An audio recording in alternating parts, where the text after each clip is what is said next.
Alright, g'day and welcome to the channel. I'm Tim, and today on this fantastic day of weather, we're going to do the installation. I've actually already done it, but I'm going to run you through how I installed the recently purchased STEDI light bar that I got for the car. When I've been camping a bit lately and the high beams just went up to it, so I thought I'll get myself a light bar, and so I did the unboxing. Probably about a week or so ago. Feel free to check that video out. I'll probably link it somewhere. But today's the video. I'll just run you through how I installed it, where I ran the cables, some of the issues I came across, like with this particular type of car, how I got around them, and hopefully it'll give you an idea of how to install it on this car or similar cars. It is a 2011 Toyota Orion. So there was a few things I had to modify with the installation that were particular to this vehicle. But again, the wiring kit was pretty much click and connect. So anyhow, let's get stuck into it. Let's go. All right, guys. So yeah, I popped the bonnet up and we'll start. I think probably when you're doing this light bar installed, definitely easy to remove this panel from here. So it's just a matter of popping these up with the tool. I've done it all myself already, and I've ended up, I suppose they've kind of just broken over time, so it kind of just sits there now. But so I end up lifting this off, getting that out of the way. I have already pre-wired, obviously, this light bar. I just figured I'd do this afterwards, just because it took me a lot longer than I anticipated to do it. So we'll start with this part, which is the wiring loom. So this is what you'll get in the pack. And obviously you'll have your 4 lengths coming off. I've self-tapped it into the metal here, so it's not really going to go anywhere. So basically with this car, you'll get your 4 cables. One of them will be your supply, which you connect to your battery. So obviously you get your negative there and your positive, which will connect obviously your negative and your positive on your battery, and then that runs up into the relay. You'll then have a cable, this one here, which I believe is running from there. Now this one's going to your light bar. So this one I ran basically along here. I ran down under here behind the headlights and the battery, and then basically it comes up. You might be able to see it under here, over the top here, the front part, down into here, and then obviously I've cable tied it to here, and then it basically finishes at this, and obviously this part here is the part that comes off the light bar, so I've obviously ran that around through and then out through the front of the light bar into the back, obviously the light bar there.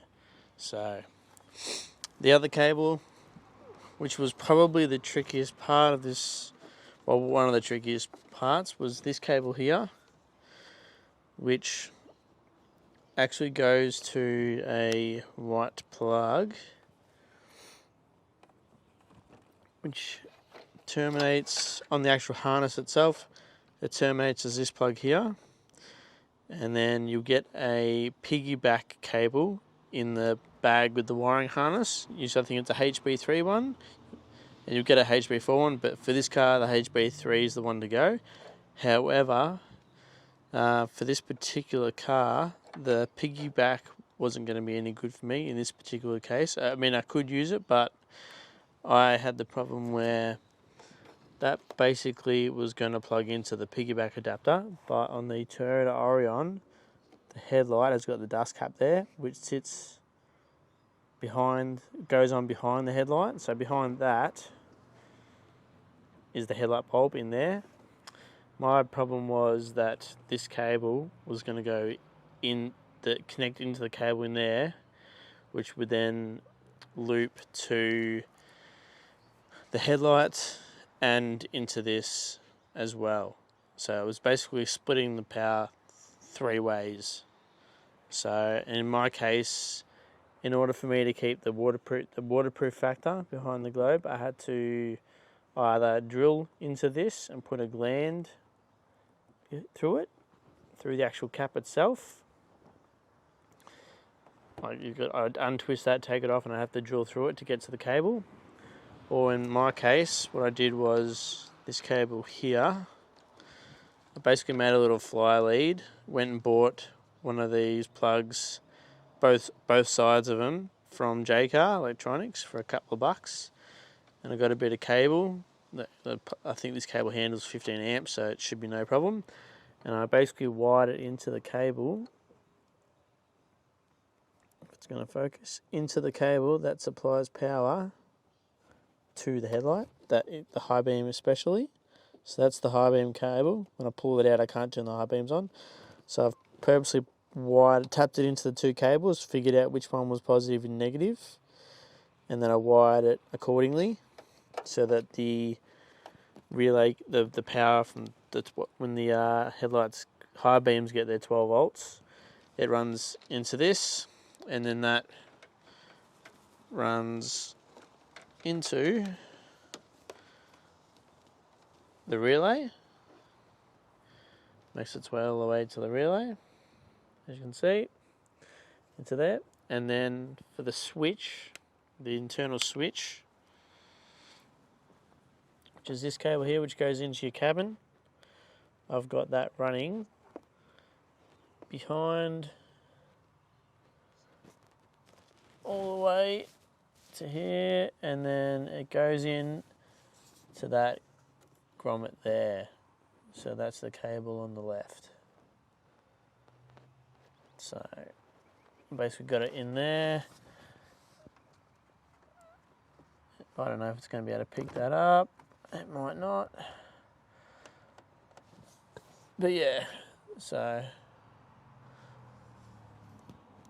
got that running into there, as you can see. And then that goes into the cabin. So I'll get to the cabin in a minute, but what I'll do is I'll explain to you what I did with this light bar on the front. So this is the light bar itself on the front there. This is the STEDI Pro. Now, I did, on the Toyota Orions, there's this plastic thing here, which it actually kind of works out having this plastic rack thing here, because it actually makes the front flat. The front of the bumper flat. Otherwise, it would be curved. So when this is not here, this is got 2 screws going in behind, underneath here, behind the number plate to hold this on, but it's only holding it to the body. And obviously this bar is about probably nearly 3 kilos. So and the nudge bar, it was, when I put it on with just the 2 screws, that usually is in most cases, when it's mounted by the 2 number plate screws, as you can see there, this thing is just, it's not stable at all. So I did some extra modifications, and I ended up, you can probably see those tappers. They're basically 95mm self-tappers, long screws that go through the bumper and about probably that far into the steel bar behind the frame behind. And I've done that in the center here, on each left and right, and that is like that's solid. I was debating whether to put 2 more down here behind the number plate there and there, but so far I'm pretty chuffed with it. It did come with some rubber spacers, which I might even put in behind there, just to maybe stop it from bouncing. But I've been driving for about a week so far, a couple of days, and I've been over speed humps and nothing's sort of come loose. So if you're going to mount something this heavy, you definitely need to reinforce that bar. onto the front bumper of the Toyota Arion, otherwise it's going to flop around. So that's what I ended up doing. And alright, so what we'll do is we'll move on to the switch on the inside. So obviously you got, as I said, again, the Toyota Arion, I had to manufacture that cable, otherwise the waterproofing wasn't going to stay for me unless I drilled into the back of the dust cap. So we'll move on to the switch now, and I'll try and show you where I ran that. Alright guys, I've had to resort to the phone just because there's no room for the camera in here, in this part. It gets a bit tight. So I'm on the left side footwell of in the car. There's usually a panel that's up here, that's sitting up in there, but I've taken it out. There's 3 locations where I believe you just bend the plastic back and it just pops down. So I've taken that out, and basically I'm going to show you if it'll work, where that cable is coming from. So there should be a gland up in here where that red cable is going. Actually, you can see it there in the middle. So that red cable there I use as an idea, because that's for my sound system. That's running from the engine bay. So obviously, as you can see, that's the gland there, the rubber gland, and this cable here is the running from that relay to the switch at the steering wheel for the light bar. So that's the gland. That's the grommet that you can use. It's quite easy to get to. And then I've just obviously got that running into behind the dash. So it's going into a gap up behind, and then once you've got that, you're then able to, particularly with this car, you can lift this up, and then you pull that up, and then you've got to unscrew this and take it off. So it's just the metal rod poking out. Obviously, you take all your stuff out, and then this whole thing will lift up. If it's going to let me do it, the whole thing will just lift up like so. Lift up and out. Those parts will pop off, and then you'll have access to in behind this part here. And you can, once you've obviously, you have to put this into, I think, neutral, just so it comes up and away. Otherwise, you won't be able to get that part out. And then that part will open, and then you can get in there. You can pull that remote cable, the switch cable through. From there, you can find where it's popped through, and then you can run it through to the other side. So we'll go to the driver's side, and I'll show you how I ran the switch to the panel on the driver's side. Alright, so now we're in the driver's side. So this panel here, underneath the steering column, pops down, as you can see.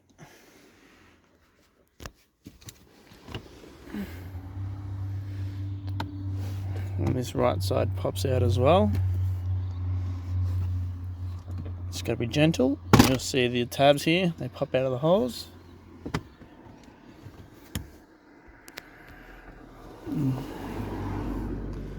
I had to move out of the driveway because my housemates got back.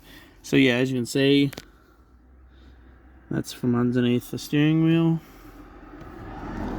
and then you can feed your cables from in back there.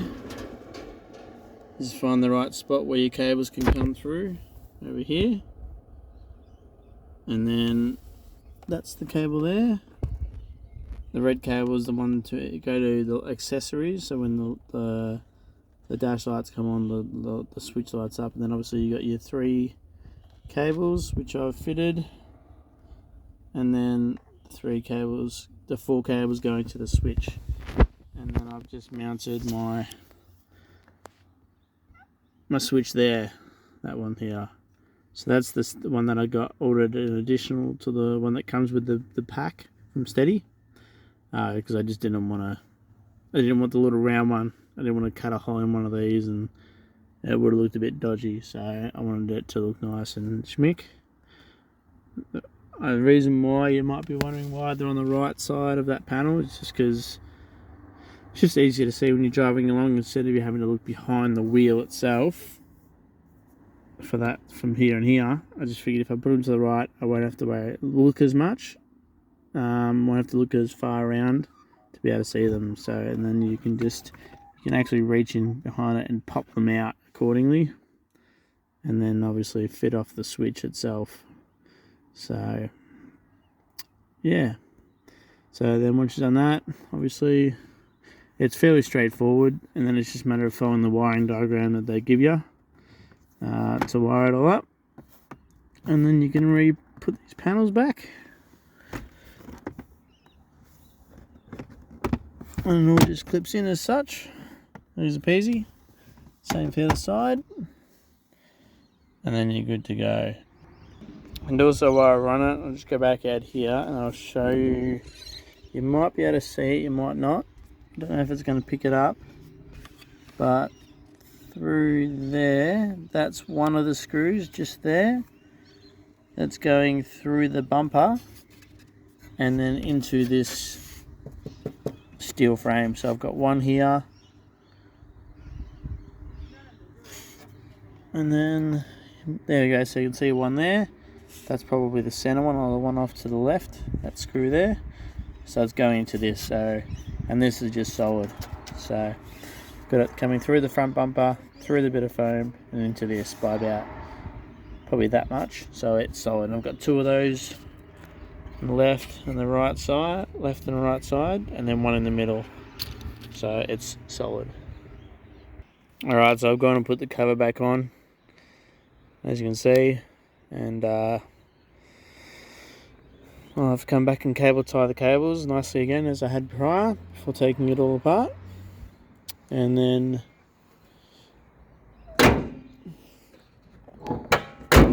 in the end, that's the finished product. So the bar came up quite nice, so I was pretty chuffed with that. Again, put on the license plate bracket, so it came up quite well. I was pretty happy with that, and it's quite bright. So alright guys, so yeah, that's the install. I was going to do it earlier today when it was brighter, but it just messed with the camera too much, being way too bright. So yeah, I'll see if I can get some footage at night, and yeah, I'll finish it off there. So yeah, hope this helps anyone looking to install the light bar in their car, on their Toyota Orion especially, or just any other car. And yeah, the light, I'm pretty happy with the light. It looks good. So anyhow, yeah, thank you.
Alright guys, so I'm driving at night, managed to find a dark spot somewhat. So right now I've got my LED Just general headlights going at the moment. No high beams. Just when this car goes, I'll go to high beams. So that's my high beams there with the light bar on.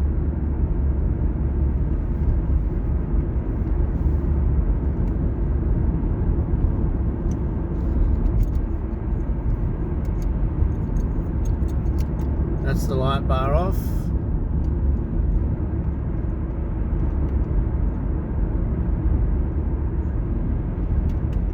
And that's with the light bar on.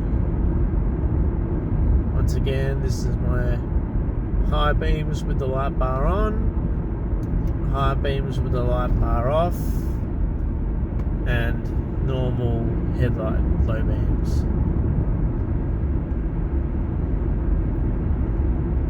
So I must say it's quite significant.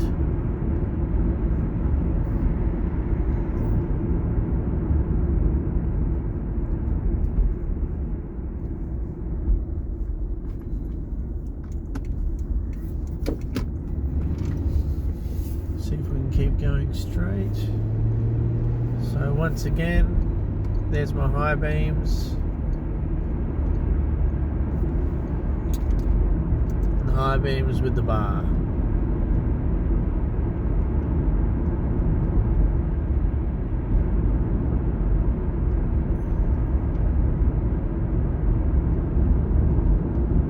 I think that's pretty impressive. Bar off, still with the high beams, and that's just the low beams.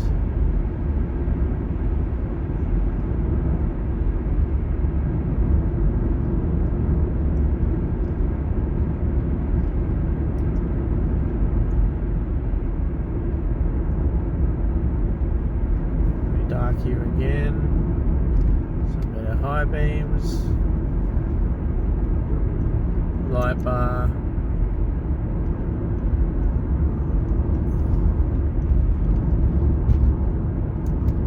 light bar off, just the high beams and the low beams.